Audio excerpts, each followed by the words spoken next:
Hello everybody, my name is Jaap Hollander. I am a psychologist from the Netherlands and I've been teaching provocative coaching and provocative therapy for over 20 years.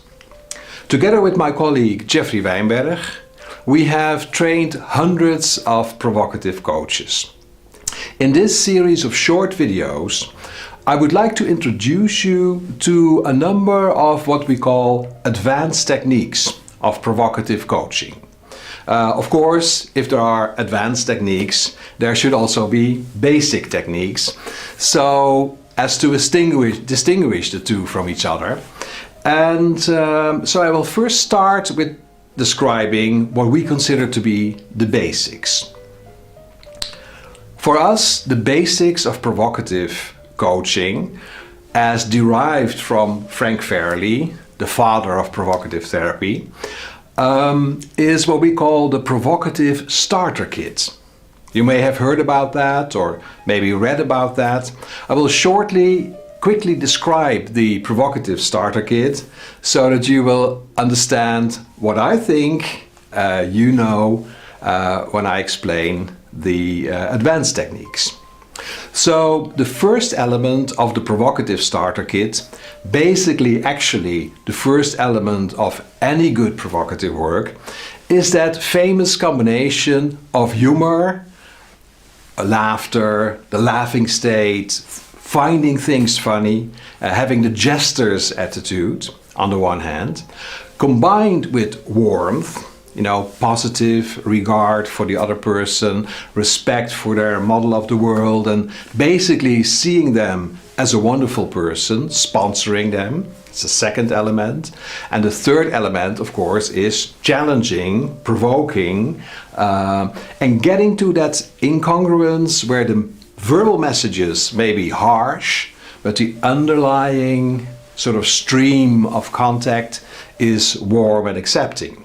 That's the first element of the Provocative Starter Kit, to enable the coach to be in that combined state of humor, warmth and challenge. Second aspect of the Starter Kit is framing. The way you frame what you are doing is very important for the client, in the sense of enabling the client to interpret, place, understand what you are doing. So the basic frame, there's a much more extensive formulation, but the basic frame is, I'm challenging you to make you stronger. So it's the second element of the Starter Kit. Then of course there is problem inventarization. So what is the problem the coachee wants to talk about? And here sometimes people will come up with an internal problem. Like for instance, I get angry at my boss, or I feel guilty towards my children, or I have these thoughts in my head that I can't get rid of. These are all internally formulated problems. They have to do with what somebody feels, fantasizes, sees in his mind's eye, stuff like that. Basically, those are all things that he has control over. Now, an external problem would be, I have a very difficult boss, or my daughter ran away last month, or it's a very difficult market situation right now.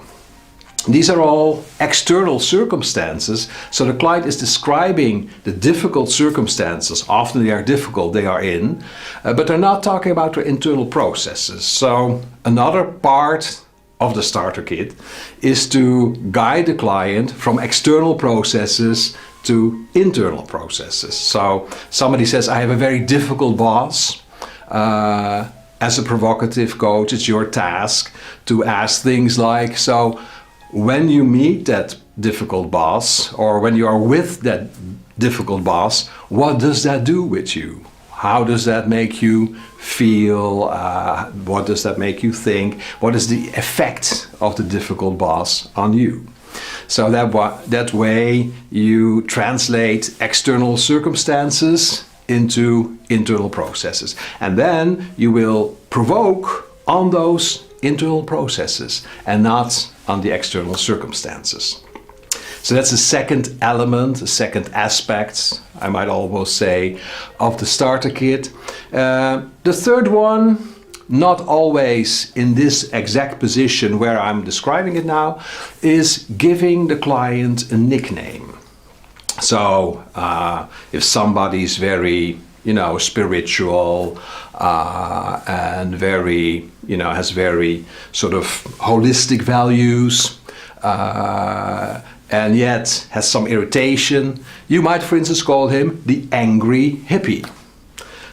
Or if somebody is a sort of insecure manager who sort of, happily dances around everybody but doesn't really get to the point, you might call him the positive bubbler. These are some examples from my own practice.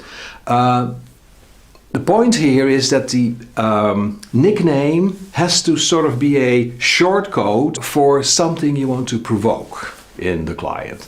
So you don't call him the nice hippie or the positive person, because that doesn't, that's not abrasive enough. The nickname needs to be a little abrasive.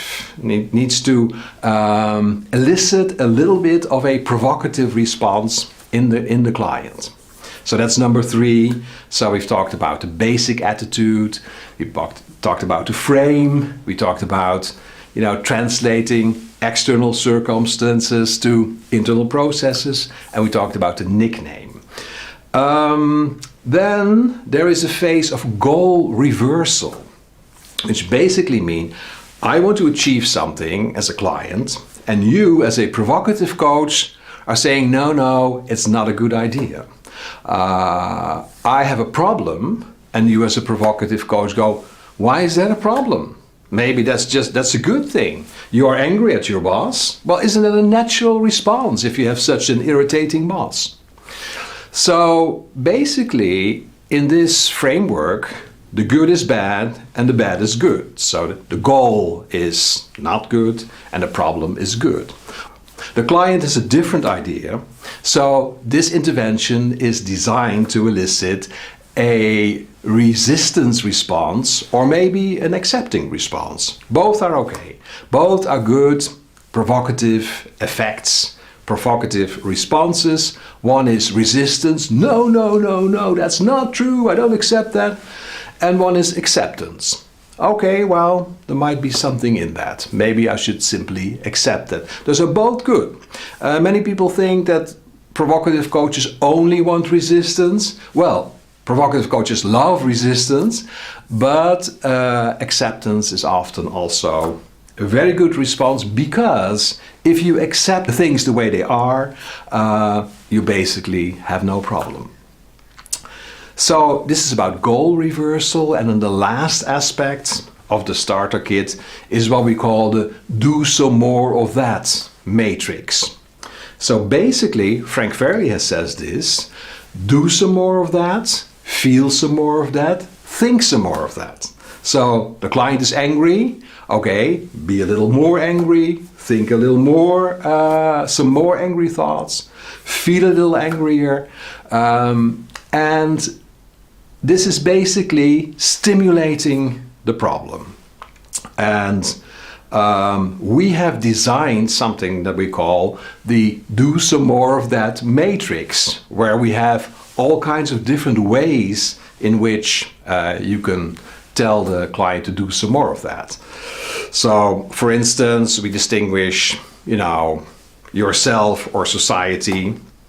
So, for instance, you want to be, more harmonious and less angry. So, oh, wait a minute. What if everybody in society would go hippie, peace, okay, everything is fine? We would be occupied by a different country within a couple of months, right? So that's more a society oriented response. Or you could focus it on people the client knows, Well, you know, if you are so harmonious and peaceful all the time, you know, aren't your coworkers gonna think you're stoned or something? He used to be a really, you know, good and goal-oriented manager, and now all day he's going, hey, peace, brother, where am I? So they're not gonna respond so positively to that, are they? So there you focus it on nearby people, important people in the client's environment. And like this, we have a whole bunch of different cells. I think we have something like 24 different ways in which you can say, do some more of that. And that's also part of the starter kit. So when I am talking about advanced techniques, I am presupposing that you know about this. And I'm presupposing that you have done the starter kit, you've learned the starter kit, that you've worked with the starter kit.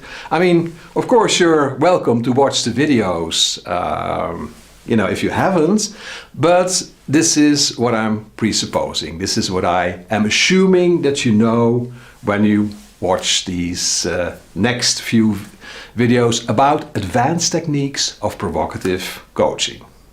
Thank you and see you in the next movie.